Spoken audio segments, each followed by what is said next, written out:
Hola, bienvenidos. Soy Montse Pardo y arrancamos Capital Empresa.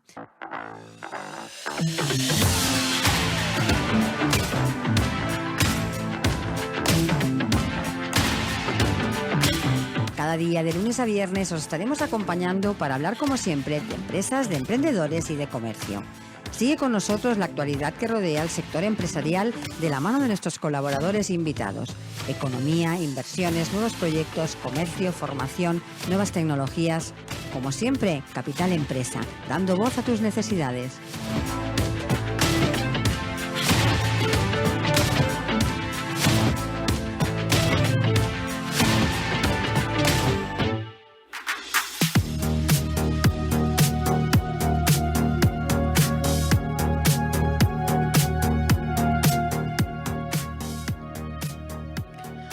Hola, muy buenos días y bienvenidos a Capital Empresa. Como viene siendo habitual, iniciamos el programa de hoy dispuestos a aportarles la mejor información que rodea el mundo empresarial: economía, finanzas, ventas, tecnología, innovación. Y hoy, para empezar el programa, hablaremos de la investigación y tratamiento de enfermedades raras y lo haremos con el director general de Recordati. Y continuaremos el programa con nuestro espacio Digital Law, de la mano de nuestro colaborador Jesús Soler. Así que, arrancamos.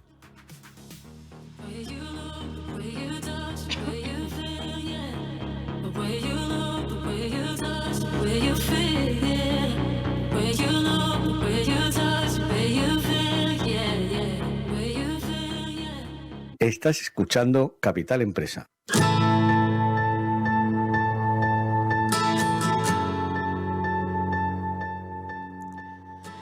La investigación de enfermedades raras es un campo crucial de la medicina. A pesar de su baja prevalencia, estas enfermedades afectan a millones de personas en todo el mundo.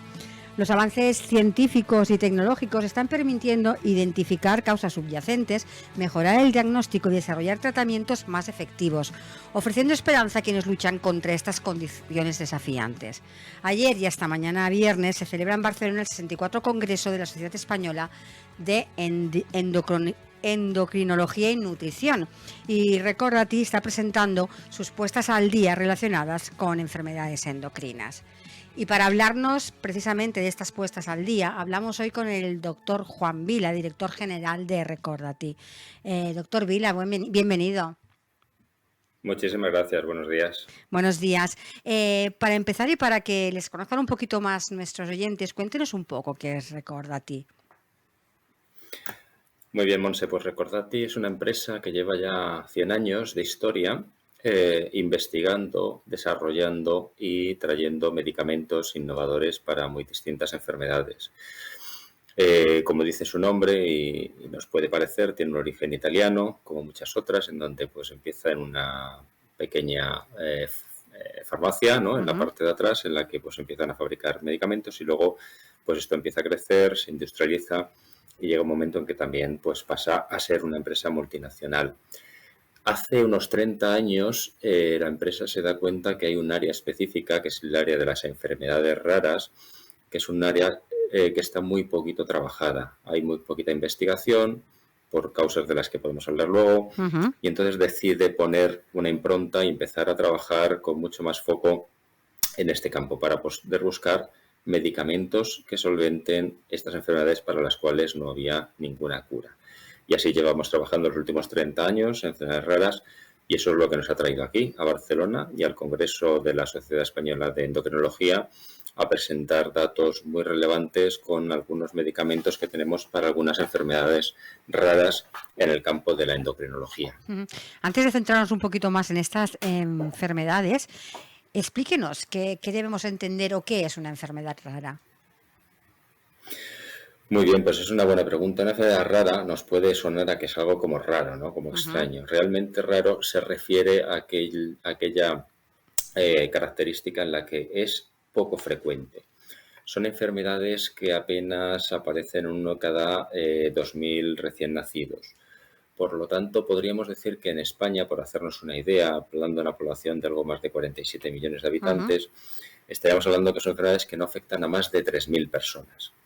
También, para ponerlo en contexto, te podría decir que en España a día de hoy hay 18 millones de hipertensos. Por lo tanto, la hipertensión es una enfermedad común. Ujú, Sin embargo, en enfermedades como la acromegalia, de la que ujú, hablaremos luego, pues son enfermedades que no tienen más de 3.000 personas afectadas en España. Esto quiere decir que son enfermedades en las que habitualmente no se piensa, porque son aquellas, digamos, de descarte, son las ujú. últimas que aparecen porque son síntomas muy raros y poco conocidos. No se ven con frecuencia en las consultas médicas y como tal, pues no se piensa, se diagnostica tarde y también se investiga mucho menos. Esas son enfermedades raras. A día de hoy, por darte algunos datos más, te diré que hay 7.000 que se conozcan, pero cada día se están descubriendo algunas nuevas. Ujú, Son enfermedades, como digo, que afectan a muy poquita gente. Nosotros, por ejemplo, tenemos un medicamento para una enfermedad rara de la cual sabemos que hay solo 3 pacientes afectados en España y para ujú. esos 3 tenemos un medicamento. En el otro lado pues tendríamos la acromegalia, que tiene unos 3.000. Y te puedo decir también que, bueno, esta, digamos, atomización que hay de tanta enfermedad afectando a muy poca gente, al final si sumamos todos estos pacientes afectados, nos llevaría a pensar que en España tenemos 3 millones de pacientes afectados por alguna de esas 7.000 enfermedades raras. Ujú. Con lo cual sí, si sumamos todo el impacto que hay por la gran variedad de enfermedades, aunque con poquita prevalencia, sí que suponen al final un impacto sanitario muy relevante, por lo menos en nuestro país. Ujú. Doctor Vila, comentaba en mi introducción que en el marco del Congreso presentan ustedes sus puestas al día. Concretamente, ayer presentaron Ganemos Tiempo en el control de la acromegalia y hoy cómo mejorar la respuesta terapéutica del síndrome de Cushing. Explíquenos un poco acerca de estas, concretamente de estas dos enfermedades. Muy bien, pues bueno, son dos enfermedades que tienen unas ciertas similitudes por su origen. Son Ujú, dos enfermedades que básicamente el hilo conductor que tienen es que hay un exceso de producción de una cierta hormona. ujú, Vamos a hablar primero de la acromegalia. La acromegalia es una enfermedad que se da cuando hay un exceso de producción de hormona de crecimiento cuando no corresponde. Todos los humanos tenemos grandes producciones de hormona de crecimiento durante la etapa infantil y juvenil, en la que pues damos el estirón, ujú, y luego de forma natural el cuerpo reduce muchísimo la producción de hormona de crecimiento y queda con una producción, podríamos decir, residual, que es la normal, la que necesitan nuestros tejidos para renovarse, ¿no? Para que las células pues muertas desaparezcan y aparezcan células nuevas. ¿Qué es lo que sucede? Lo que sucede es que en algunos casos, en pacientes ya adultos, de repente aparecen niveles exageradamente altos de esta hormona de crecimiento. Y esto se debe a que la glándula donde esto se produce, que es una glándula que está en la base del cerebro, que llamamos adenohipófisis, pues ahí aparece un pequeño tumor, es un tumor benigno, pero que no deja de ser un tumor en donde las células crecen en exceso y producen hormona de crecimiento en exceso. Como el cuerpo de la persona adulta no está preparada para crecer ya, porque ujú, nuestro crecimiento se ha parado, ujú, este exceso de hormona de crecimiento produce un montón de complicaciones. Las más visibles son pues, que crezcan a estas pacientes, les crecen, por ejemplo, mucho las manos, los pies, ciertas partes acras de la cara, ¿no? Como son las orejas, la ujú, nariz, la mandíbula. Entonces son pacientes que empiezan a tener ciertos problemas de este estilo. Pero eso no es lo que más preocupa. Eso es lo que más llama la atención porque es cómo va cambiando su aspecto. ujú, Lo que más preocupa es también que ciertos órganos como el corazón crezcan y se dilaten desaforadamente de tal manera que al final se dilatan y no son competentes. El corazón no ujú, funciona bien. Tiene cavidades excesivamente grandes, las válvulas no abren bien, no cierran bien y eso conlleva riesgos de, por ejemplo, de infartos prematuros, ¿no? ujú. Eso respecto a la acromegalia. La acromegalia al final es una enfermedad pues muy silente que va produciendo cambios muy muy lentos en el tiempo que hace que esto retrase muchísimo el diagnóstico del paciente y por lo tanto retrasa mucho que el médico le pueda poner un tratamiento para que justamente volvamos a tener los niveles de hormona de crecimiento a niveles normales y dejemos de exponer al cuerpo a este exceso. Ujú.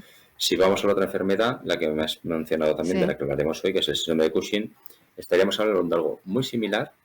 La gran mayoría de las personas también lo sufren por un adenoma hipofisario también, pero en este caso son células que producen otra hormona, que conllevan a que haya una producción excesiva de cortisol. Ujú, El cortisol es una hormona que a todos nos suena, es una hormona que absolutamente es imprescindible en la vida. Hay un pico alto de cortisol por las mañanas, luego por la noche decrece y el cortisol ayuda a un montón de funcionamientos normales del cuerpo. Pero claro, ¿qué pasa cuando tenemos niveles de cortisol excesivamente elevados y mantenidos en el tiempo? Pues eso lleva a que el cuerpo también le suponga una gran erosión. Aparece hipertensión, aparece diabetes, aparece colesterol alto, aparece obesidad. Y claro, fíjate que te he mencionado todos los factores de riesgo cardiovasculares. Ujú.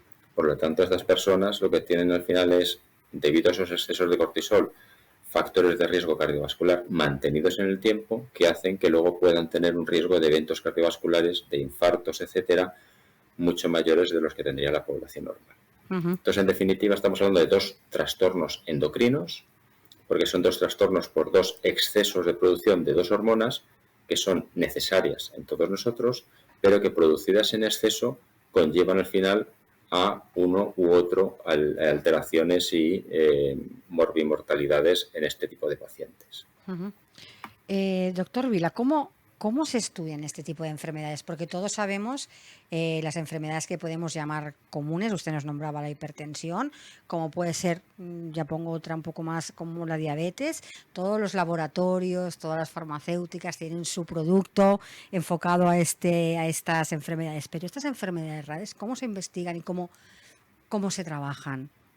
Pues eso es uno de los grandes retos que tenemos, por una razón muy sencilla, porque no tenemos pacientes. Ujú. Quiero decir, hace poco hemos vivido, por ejemplo, durante la pandemia del COVID, cómo se ha conseguido desarrollar maravillosas vacunas en un Ujú. tiempo récord.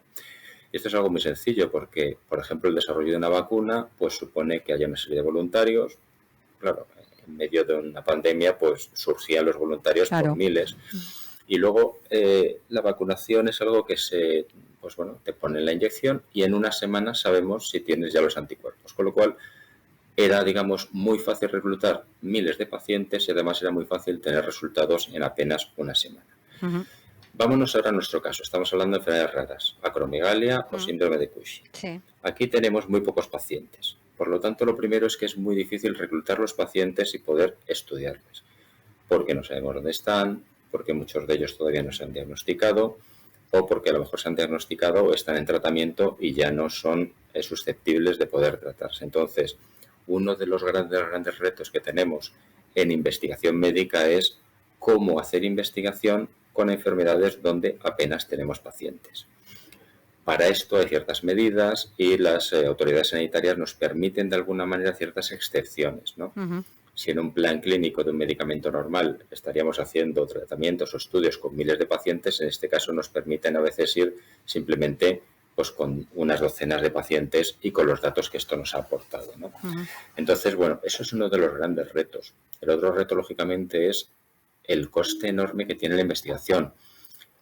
A día de hoy, según las últimas publicaciones, desarrollar un medicamento cuesta a la friolera de unos 2.500 millones de euros. Entonces, claro, esto hace que esta investigación, que es eminentemente privada, pues no tenga luego un retorno de la inversión. Lógicamente, los accionistas quieren invertir dinero para luego ver cómo eso se transforma, esa investigación en moléculas se transforma en medicamentos reales que puede beneficiarse la población, ¿no? Ujú. Y en muchos casos son muy poquitos los pacientes que se pueden beneficiar.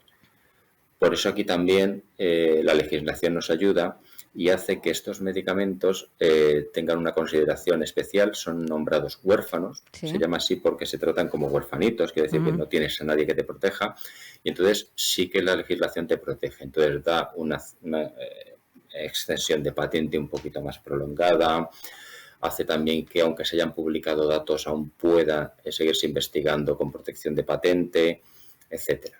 Bueno, pues con todo esto al final desarrollamos, y con esto acabo, planes muy específicos y muy definidos, muy bien diseñados para cada molécula, dependiendo de cuál es la indicación que vamos a buscar. Ujú. Y si vamos a buscar una indicación dentro de una enfermedad rara, sabiendo que hay pocos pacientes, pues muchas veces lo que tenemos que hacer son poner en marcha estudios internacionales, multicéntricos, tratando de abarcar el máximo número de centros de referencia posible, que nos permitan reclutar el máximo número de pacientes posible y con eso tener datos que sean robustos y que podamos presentar a las autoridades con evidencias claras de dónde está el beneficio clínico. En estos casos, ¿qué importancia tienen los tratamientos personalizados y de precisión?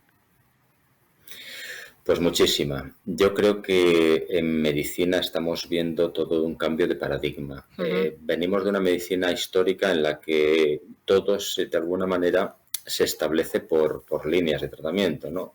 Es como cuando te duele algo, pues empiezas con un gelocatil y si luego te duele un poco más vas al ibuprofeno y si luego te va más el naproxeno y así vamos escalando. A día de hoy se está ya estudiando muy bien el por qué unas cosas funcionan en unas personas y en otras no. Y lo que estamos viendo es que hay una serie de biomarcadores que predicen qué es lo que funciona cada cual. De tal manera que digamos que la época del café con leche para todos se va acabando. Ahora ya la comunidad científica y los médicos tienen cada vez más datos en su mano en los que pueden predecir cuál va a ser la aproximación más exitosa con cada paciente. De tal manera que ante la misma enfermedad habrá un paciente que pueda empezar con una cirugía, o otro que pueda empezar con un medicamento A, o otro que pueda o deba empezar con un medicamento B.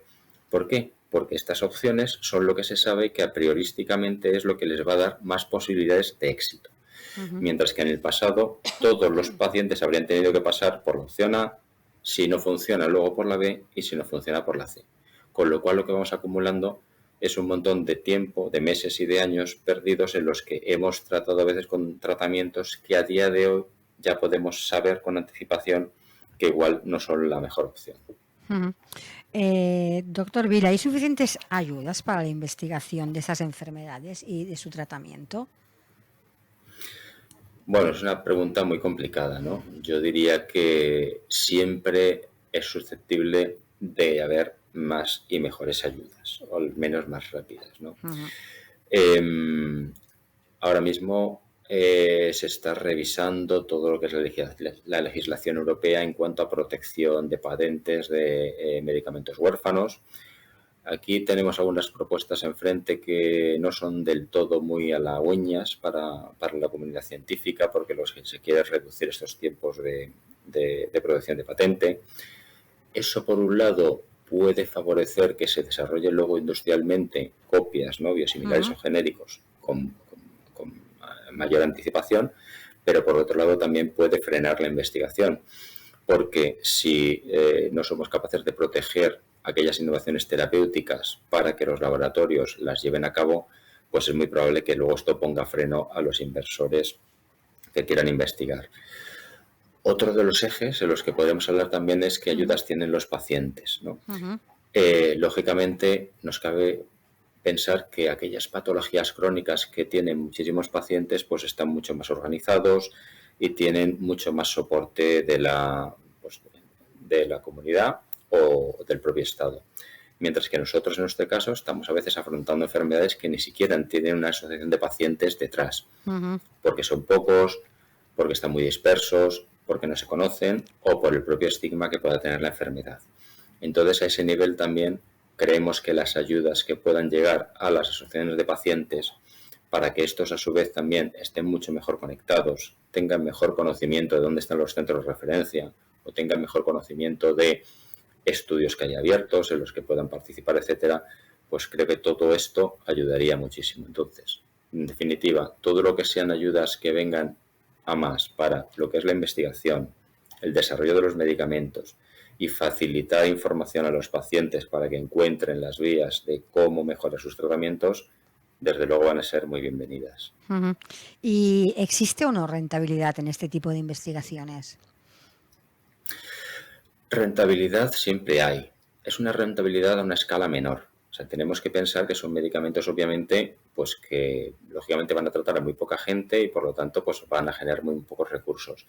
Pero esos recursos son imprescindibles para tanto costear la investigación que se ha llevado como para poder invertir en una investigación futura de los siguientes medicamentos. Yo siempre digo que en la industria farmacéutica estamos metidos en una espiral, en un círculo muy vicioso que es muy saludable y muy rentable para la sociedad, porque estamos permanentemente obligados a reinvertir para poder sacar nuevos medicamentos, dado que vamos perdiendo la patente de otros y entonces dejan de ser rentables. Por lo tanto, no podemos nunca dejar de invertir y dejar de desarrollar medicamentos. y traer medicamentos nuevos solo puede ser beneficioso para la salud. En este caso, ¿son rentables o no? Pues lógicamente son rentables, pero en una escala menor. Porque estamos hablando de que en muchos casos son medicamentos que el propio ministerio reconoce un valor mayor y les dota de más precio, y a veces, pues bueno, todos hemos leído que hay tratamientos que son costosos de cientos de miles de euros, pero claro, son tratamientos en los que estamos beneficiando a, como he comentado antes, en algunos casos a 3 pacientes en toda España. Entonces, claro, si estos medicamentos no tuvieran ese precio, nunca serían rentables. Por lo tanto, al final, a veces tienen precios por tratamiento, por paciente y por año un poquito más elevados, pero porque también sabemos que son muy poquitos los pacientes que se van a ver beneficiados de este tratamiento. Con lo cual, en ese equilibrio es donde subyace nuestras conversaciones, por ejemplo, con el Ministerio, y nosotros ahora mismo estamos en conversaciones para lanzar un nuevo medicamento, y en donde, lógicamente, tenemos que encontrar ese punto de equilibrio de que el Ministerio le otorgue un precio que sea sostenible para el sistema sanitario, pero que por el otro lado a nosotros nos permita cubrir los costes básicos de investigación, que son costes, como ya he comentado antes, millonarios y que nos han llevado muchísimos años y que por lo tanto pues tenemos que ser capaces de rentabilizar. Sí, además siempre en la medicina cuando se invierten en tratamientos o en investigación, son a muy largo plazo por las normativas a la hora de sacar un medicamento, a la hora de testarlo, siempre suelen ser inversiones a muy largo. También Exacto, complican también esto la inversión. Muchísimo. Piensa que la investigación clínica es una de las investigaciones que está, por así decirlo, más vigilada en cuanto a seguridad. No podemos asumir ningún riesgo. Entonces, estamos hablando de que primero hay que encontrar una molécula. Una molécula hay que aislarla, hay que identificarla y hay que ser capaz de reproducir su producción a nivel industrial. Y esto lleva años. Ahí es ya cuando se registra y cuando empieza a contar el reloj de 20 años de protección de la patente, en la cual se puede transformar luego en un medicamento.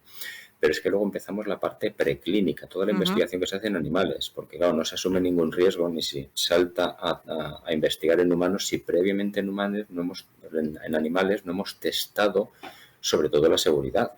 Entonces ahí son otros 2 años y medio en los que hay que invertir muchísimo dinero y muchos recursos para garantizar que esa molécula empieza a tener trazas de eficacia, pero sobre todo nos da mucha seguridad. Y hasta que no estamos convencidos de cuál es el perfil de seguridad de ese medicamento, no pasamos a la fase clínica. Que la fase clínica, a su vez, tiene otras 3 fases. La primera es de seguridad absoluta, farmacocinética, farmacocinética, saber qué hace ese medicamento en el cuerpo de la persona, saber que no le produce ningún efecto adverso que sea más preocupante que el propio beneficio, etcétera, para luego irlo escalando y pasar a las fases 2 y 3 en las que ya vamos metiendo más pacientes y lo vamos comparando con otras alternativas. Solo entonces, cuando una vez hemos demostrado absoluta eficacia y seguridad, es solo entonces cuando las autoridades sanitarias aprueban ese medicamento. Y estamos hablando de que en este perfil, desde que se recoge y se registra la molécula hasta que se convierte en un medicamento real, han pasado una media de 13 años. Por eso hablábamos de que es tan costoso investigar, porque además las moléculas se van cayendo por el camino. En cuanto hay moléculas que se demuestra que no son eficaces o que no son seguras, pues se deja de investigar con ellas. También se sabe que a día de hoy, para conseguir que una sola de esas moléculas se convierta en un medicamento, hay que investigar con alrededor de unas 10.000 moléculas. Por lo tanto, estamos hablando de un proceso largo y poco eficiente. Hay que investigar con 10.000 moléculas a lo largo de 13 años para que solo una consiga ver la luz. O sea que sí, efectivamente, como tú bien decías, es un proceso muy largo, muy complicado, que lleva muchos costes y que lógicamente luego vemos un retorno de la inversión gracias a que beneficia a los pacientes que padecen de estas enfermedades raras y que por fin tienen un tratamiento disponible. Hablando de tratamientos para las 2 enfermedades que hemos comentado, la acromegalia y el síndrome de Cushing, ¿tienen ustedes en recordatorio tratamiento para estas 2 enfermedades? Sí, efectivamente. Tenemos 2 tratamientos que están posicionados en segunda línea, tratamientos relativamente novedosos. Con el primero, con acromegalia, estamos investigando con una molécula que ha visto la luz hace unos años, pero que, pues lógicamente, dada la naturaleza de esta enfermedad rara, pues teníamos pocos pacientes y pocos datos. Entonces, justamente en este congreso, ayer se han publicado datos de una cohorte de 81 pacientes, porque la comunidad científica ha sido capaz de recoger datos de hasta 18 hospitales de España y de Portugal y de esos 81 pacientes. Que claro, parecen pocos, pero estamos hablando de una enfermedad rara. Entonces, por fin hemos podido sacar a la luz datos de eficacia y de seguridad de estos pacientes con resultados muy, muy prometedores, con tasas de éxito que están por encima del 60%, lo cual para una enfermedad rara que hasta ahora no tenía muchas otras alternativas es un dato espectacular. Y hoy vamos a hablar de otro medicamento también. Este lo hemos lanzado hace apenas un año y es una molécula para el síndrome de Cushing que ha dado datos preliminares muy, muy prometedores en todo lo que es el desarrollo clínico, y ahora lo que estamos empezando es a ver los primeros experiencias reales en el mundo real. Entonces, justamente en nuestro simposio hemos invitado a 2 médicos para que nos cuenten también cuál es su experiencia, porque ahora lo más importante es recoger esa experiencia de los primeros investigadores que han empezado ya a tratar pacientes reales del día a día, y que nos cuenten pues sus aprendizajes, qué es lo que está yendo bien, cómo se encuentra el paciente, cuántos días suele tardar el tratamiento en hacer efecto, si hay algún efecto adverso sobre el que haya que tener especial vigilancia. En fin, todos estos datos que hacen que aquellos médicos que ya están cogiendo su primera experiencia lo compartan con sus compañeros y les ayuden también a resolver dudas y a empezar a tomar sus decisiones también de primeras experiencias con estos medicamentos innovadores. Doctor Vila, ya para ir finalizando y centrándonos en Recordati, ¿cuáles son ahora sus próximos objetivos?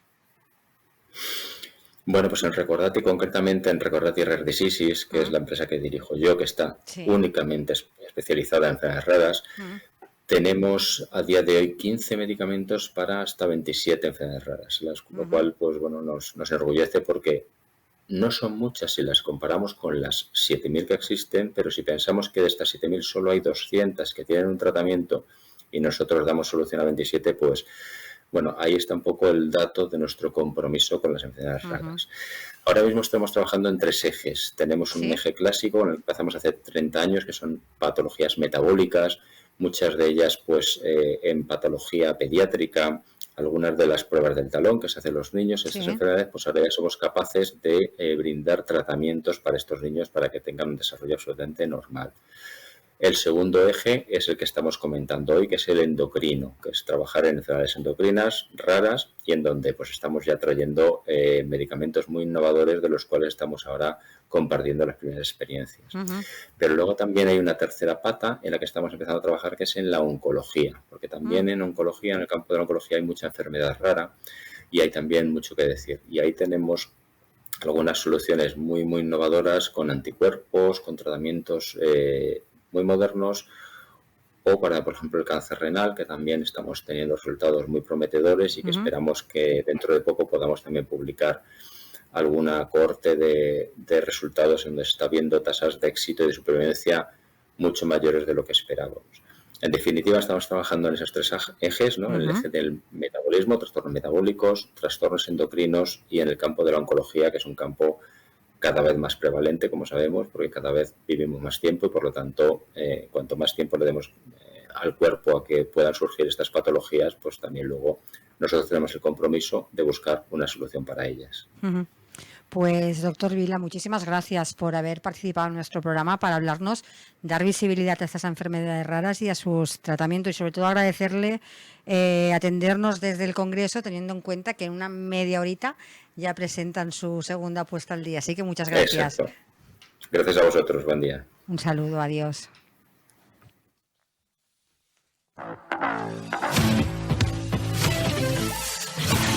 Estás escuchando Capital Empresa, un programa dirigido al comercio, la pequeña y mediana empresa y a los emprendedores.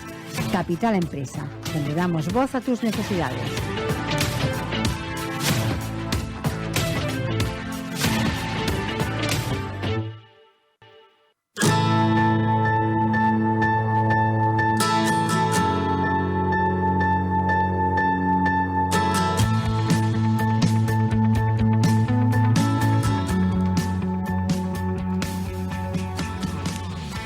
Y continuamos nuestro programa con el espacio Digital Law, de la mano de nuestro colaborador Jesús Soler, abogado experto en tecnología.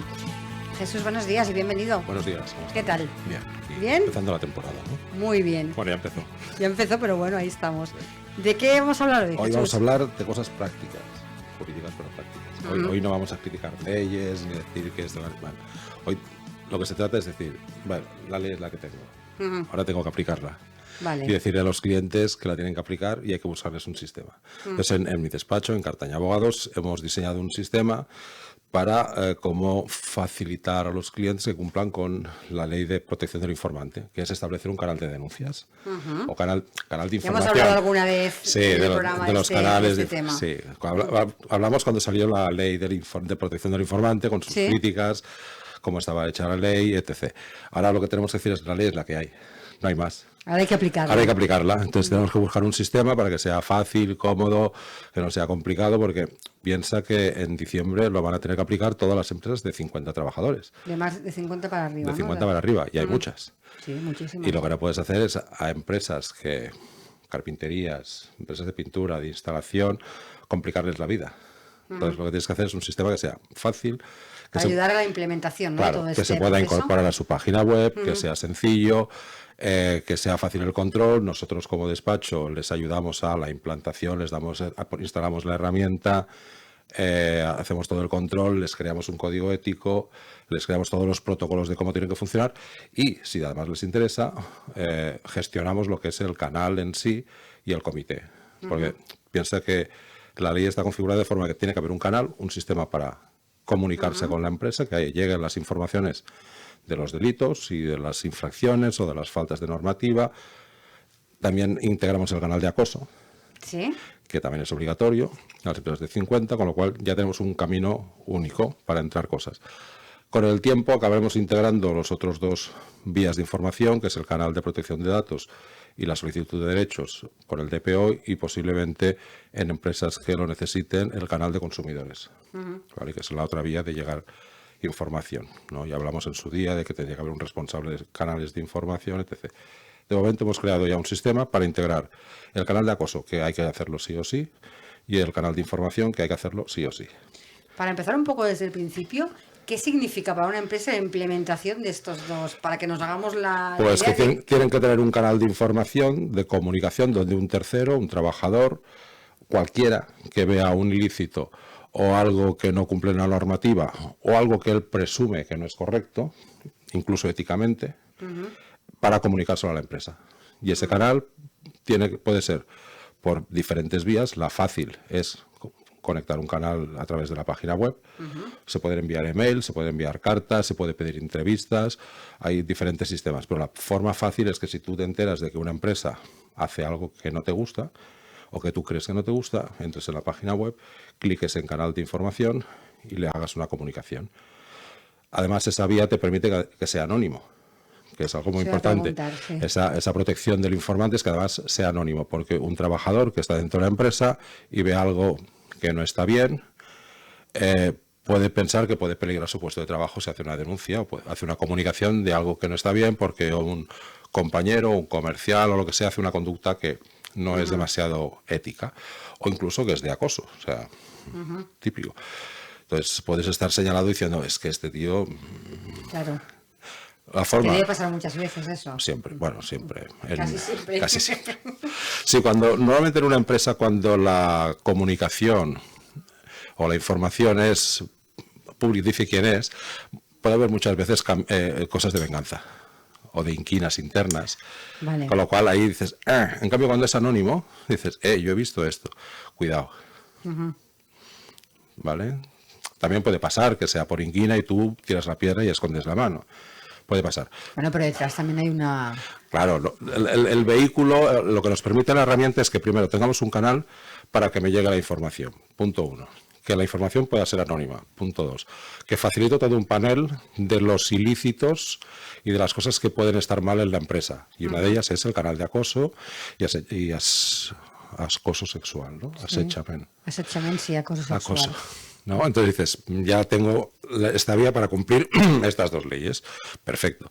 ¿Puede que sea anónimo? Sí, perfecto, maravilloso. Con lo cual, quiero que no sea anónimo. Además, le voy a decir al denunciante o al informante cómo está su tramitación o cómo está ese asunto. Y todo el panel de control del sistema ya me lo permite gestionarlo dentro de la empresa, pero que si la empresa pues es una matricería, una empresa de instalación, y el administrativo, el administrador y tal no está por, ostras, es que ahora, ¿y esto qué hago con esta denuncia? ¿Cómo la gestiono? Pues nosotros como especialistas ya se la gestionamos. ¿Por qué? Porque podemos ver si esa comunicación es un ilícito o no es un ilícito, o solo es algo que debería mejorar la empresa. Entonces es fácil. Pues, oye, que hemos visto que en un supermercado hay demasiadas bandejas de plástico y el tema de la sostenibilidad, que eso será la siguiente derivada que va a entrar. Acuérdate que hemos hablado alguna vez de la sostenibilidad.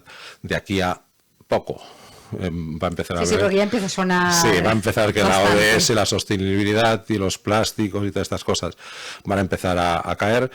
Yo ya me lo he encontrado en algún cliente que, oye, que es que vosotros decís mucho que no utilizáis bolsas de plástico y tal, pero todo lo basáis en cosas de plástico. Incluso a la carnicería, en lugar de poner el típico papel de toda la santa vida, me lo ponéis en cosas de plástico. Algo no cuadra. Llegará un punto que eso también será denunciable y la ley te obligará a que lo tengas que cumplir. También lo podemos integrar, ¿no? El canal de sostenibilidad o información de falta de sostenibilidad es integrable. Entonces, tú puedes ver esa información y decir, vale, esto es un mero rumor o aquí, cuidado que hay algo, ¿no? Tienes dos vías, estudiarlo desde el punto de vista de que es un fallo normativo de la empresa, un ilícito o un fallo ético, o decirle, es una mejora, porque también puede llegar información de cualquier tipo. Oye, que si en lugar de hacer este proceso lo hiciéramos así como lo hace X, tu competencia o este otro cliente que yo también trato, puede ser un proveedor que diga, oye, estáis haciendo esto y esto no está bien. Para ser eficiente tengo otro cliente que hace esto. Ah, una mejora, ¿no? Yo pensaba que los canales de denuncia solo eran para personal interno de la empresa. No, y es estoy para, viendo que para no. todos, es para todos. Vale. O sea, tú puedes ser un consumidor, en consumo también puede pasar. Tú puedes ser un consumidor y decir que, no sé, una empresa de metales tira cosas al container y que aquello no está bien. Independientemente de que te vea la Guardia Urbana tirarlo o no tirarlo, puedes decir, pues cuidado, que estamos tirando cosas o hay trabajadores que tiran cosas al container que no deberían, que tendrían que reciclarse. ¿No? Puede ser una infracción administrativa por algún lado, pero es una de las informaciones que pueden llegar a ese canal de denuncias. Imagínate que nosotros cuando instalamos este canal de denuncias, además les creamos un código ético.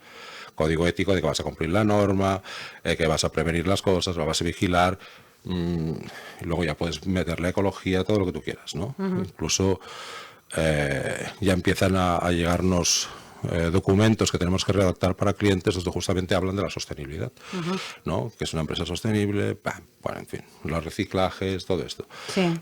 Tú también puedes comunicarlo. Oye, que es que veo que al container se ha tirado N cosas. En protección de datos nos ha pasado mucho que algún cliente y la competencia ha puesto denuncias contra una empresa diciendo que han tirado cajas con información al container. Lo han abierto, han visto que era contabilidades o datos tal, y la Guardia Urbana ha recogido las cajas, ha visto que había información personal, lo ha instruido, lo ha comunicado a la agencia y le ha caído una sanción por tirar al container información, datos personales. Pues esto mismo entra en el canal de información, rápidamente el canal de información averigua qué es lo que ha pasado y pone soluciones o investiga más a fondo o aplica correcciones o incluso sanciones. ¿Vale? En el canal de acoso es muy típico que si esos acosos al final lo puedes verificar o por cámaras o por terceros o por preguntando a los encargados y tal, dices, sí, aquí está pasando algo.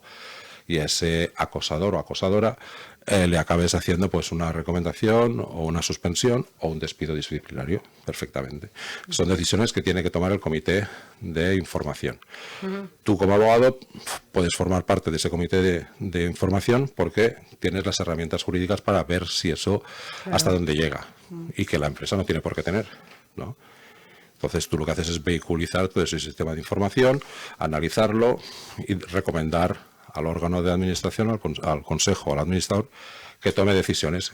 Y ojo, y al final es el administrador el que toma las decisiones. Tú aconsejas. Claro.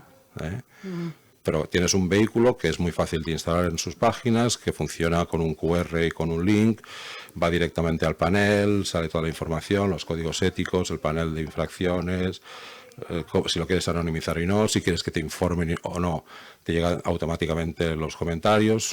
O sea, es una herramienta que está muy bien. Hombre, lo que sea ayudar a las empresas, porque cada vez más se van implementando cositas. Siempre hemos hablado que los abogados nos hemos tenido que tecnificar. Y la ley también nos obliga a que nos tengamos que tecnificar y que ofrecer a los clientes plataformas tecnológicas que tú recomiendes, que tú sepas instalar y que las puedas aplicar y que luego las puedas controlar internamente. Nosotros hemos abierto un departamento de compliance y privacy justamente para eso, para que podamos implementar las soluciones en la casa del cliente y que le sea fácil el cumplimiento, porque al final siempre encontramos al tipo, es que ¿para qué voy a abrir una empresa si tengo que cumplir bla, bla, bla, bla, bla? Voy a perder más tiempo gestionando que haciendo lo que a mí me gusta, que es hacer sillas. Bueno, ya, pero es que la norma está para cumplirla.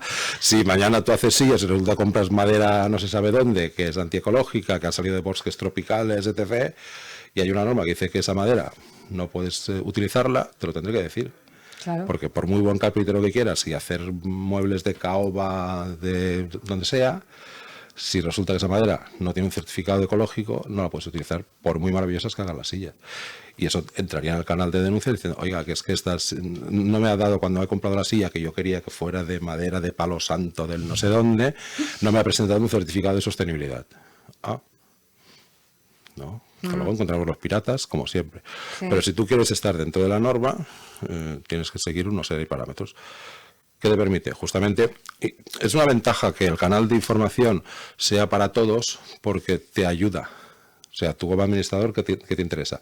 Hacer sillas y venderlas. Sí. No puedes estar todo el día en el día a día viendo si el jefe de compras ha comprado unas maderas, no se sabe cómo, o sin el certificado y si no sé dónde, o si has comprado un producto en no sé qué. Es imposible controlar absolutamente todo. Con lo cual, si alguien se entera, detecta un cliente, un empleado, un proveedor o un tercero, porque estaba en casa de mi cuñado, he visto unas sillas maravillosas, le he dicho si tenía certificado de sostenibilidad, de que la madera no estaba sacado de bosques tropicales y no lo tenía.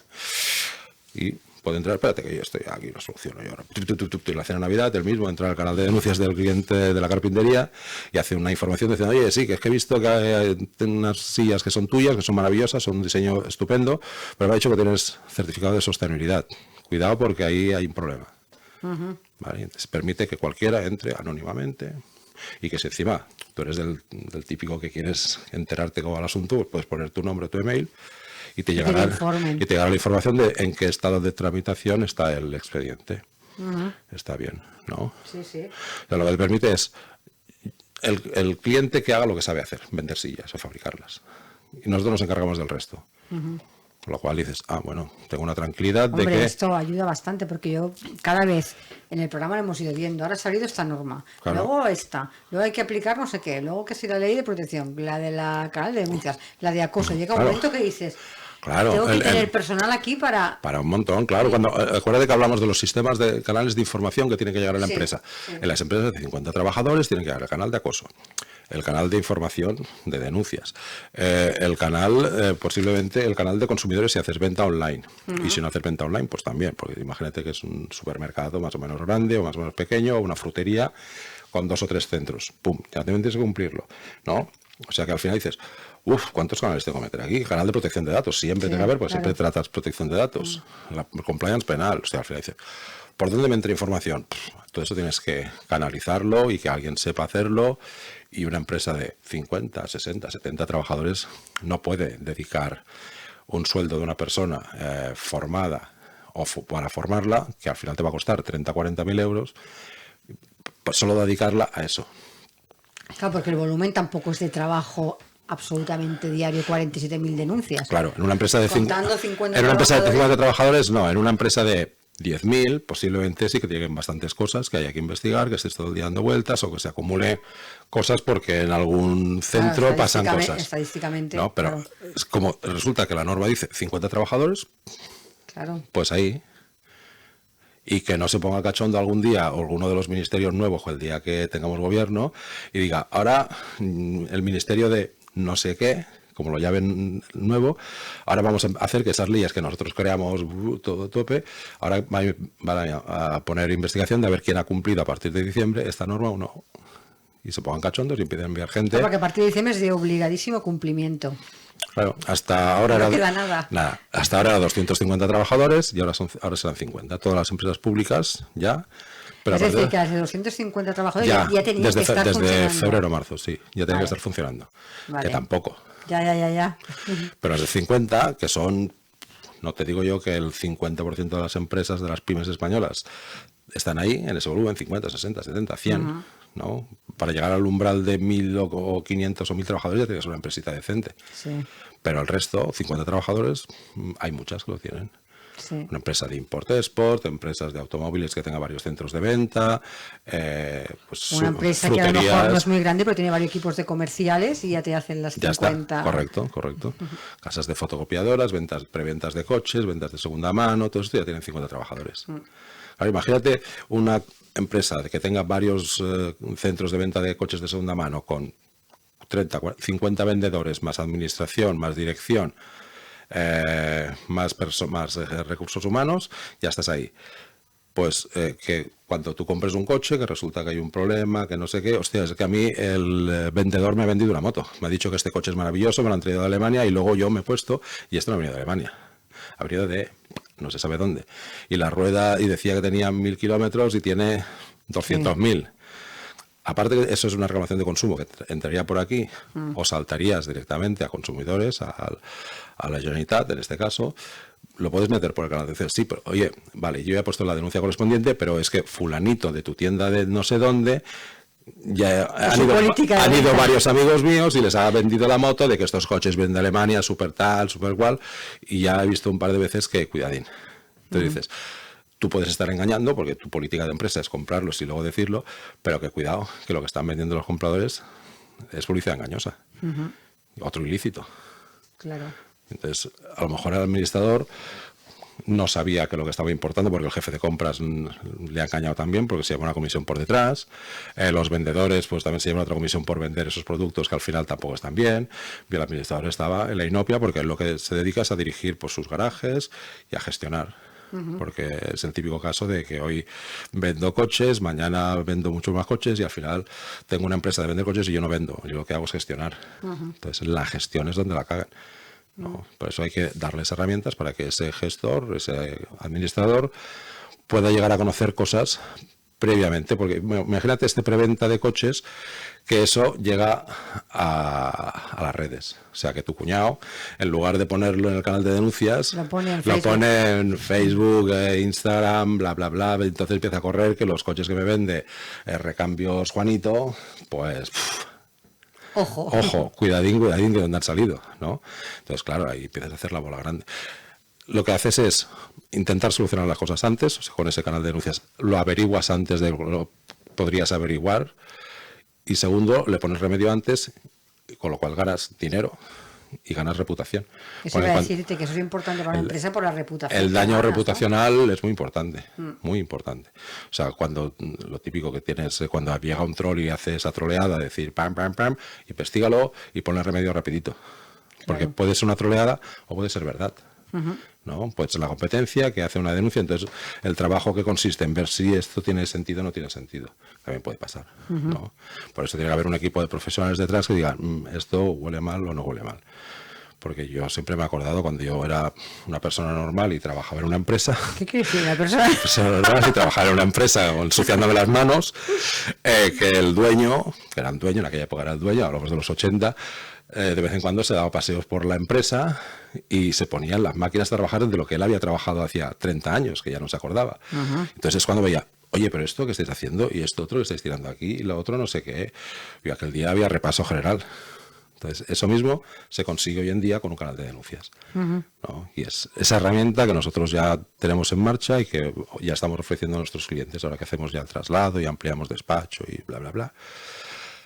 Tenemos una herramienta fantástica para ofrecer de una forma fácil. Y entiendo sencilla, que fácil implementación, ¿no? Muy fácil. Es clink, se le da el link, se le da el QR y a partir de ahí nosotros ya tenemos montadas en nuestra plataforma todos los controles. O sea, es tan fácil como que en su propia plataforma, en su página web, en lugar de poner aviso de privacidad, pam, canal de información, canal de denuncias, canal ético, lo que quieras poner, y un QR donde puedas... Porque a veces eso es dolor de cabeza, ¿eh? Para Claro. Es tan fácil como clavar la foto del QR y que tú vas entonces desde el móvil. Perfecto, súper fácil, O sea, entonces. además yo he hecho las pruebas con el móvil, digo, a ver, pum, y entra súper bien.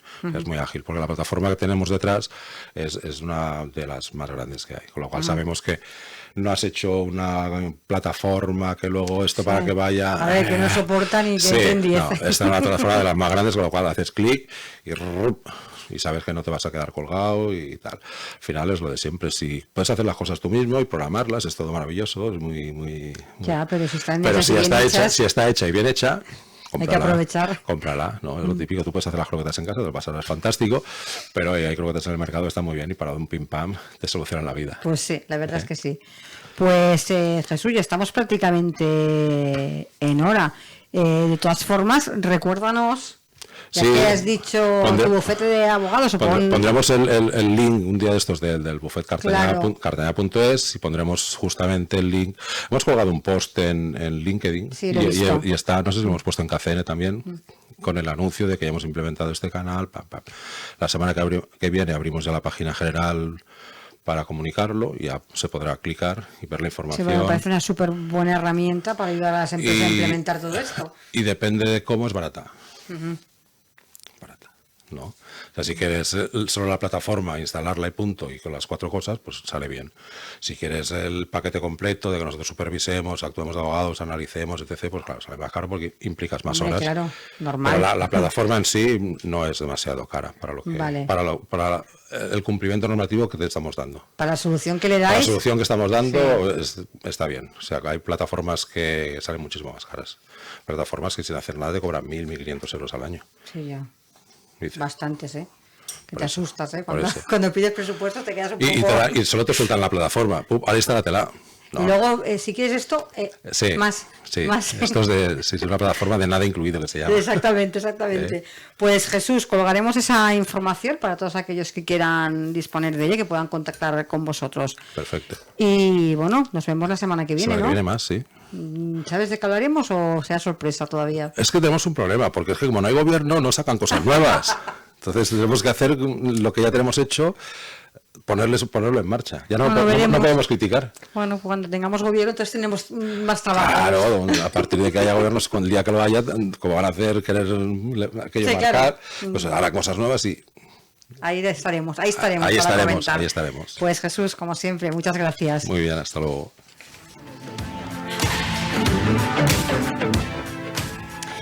Y hasta aquí nuestro programa de hoy, como siempre. Muchas gracias por acompañarnos y os recuerdo que os espero de nuevo mañana con nuevos temas, más colaboradores y nuevos invitados aquí en Capital Empresa. Hasta mañana y feliz día.